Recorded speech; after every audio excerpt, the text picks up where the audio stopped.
KPU Kota Makassar resmi menetapkan 4 pasangan calon kontestan Pilwali Makassar. Keempat pasangan calon masing-masing Irman Yasin Limpo, Andi Sunun Armin, Muhammad Ramdan Pomanto, Fatmawati Rusdi, Munafri Arifuddin, Abdul Rahman Bando, dan Samsur Rizal Fadli Ananda.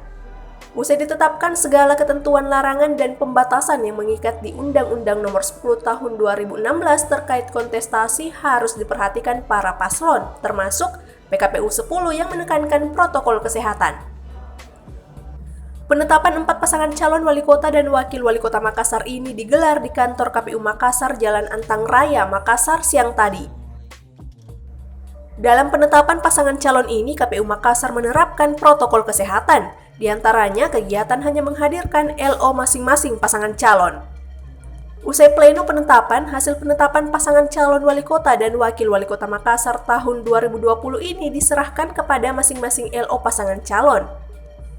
Adapun keempat pasangan calon wali kota dan wakil wali kota Makassar masing-masing Irman Yasin Limpo, Andi Sunun Armin yang diusung oleh Partai Golkar, PAN, dan PKS dengan jumlah kursi sebanyak 15 kursi. Muhammad Ramdan Pomanto, Fatmawati Rusdi yang diusung oleh Partai Gerindra dan Nasdem dengan jumlah kursi sebanyak 11 kursi. Munafri Arifuddin, Abdul Rahman Bando yang diusung P3, Demokrat, dan Perindo dengan jumlah kursi sebanyak 13 kursi.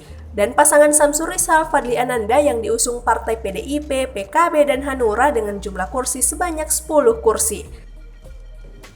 Dengan ditetapkannya 4 pasangan calon secara regulatif, pasangan calon terikat dengan Undang-Undang Nomor 10 Tahun 2016 terkait kontestasi, sehingga harus memperhatikan terkait ketentuan larangan dan pembatasan, termasuk PKPU Nomor 10 yang menekankan aturan mengenai protokol kesehatan yang mulai efektif berlaku. Setelah penetapan pasangan calon, KPU Makassar akan menggelar pengundian nomor urut serta deklarasi, siap menang dan kalah, tidak menyebarkan hoaks dan menjaga protokol kesehatan selama masa kampanye di salah satu hotel pada Kamis 24 September.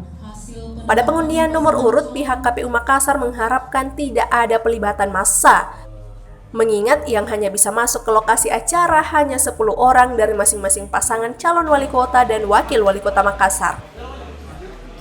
Tanggal 23, tanggal 24 tahapan selanjutnya berdasarkan peraturan KPU nomor 5 tahun 2020, kita akan lanjutkan dengan pengundian nomor urut.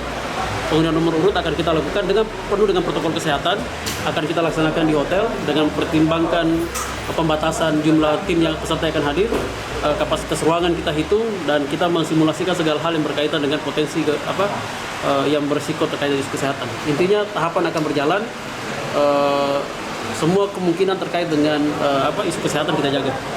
Dari Makassar, Suparman, Fajar.co.id melaporkan.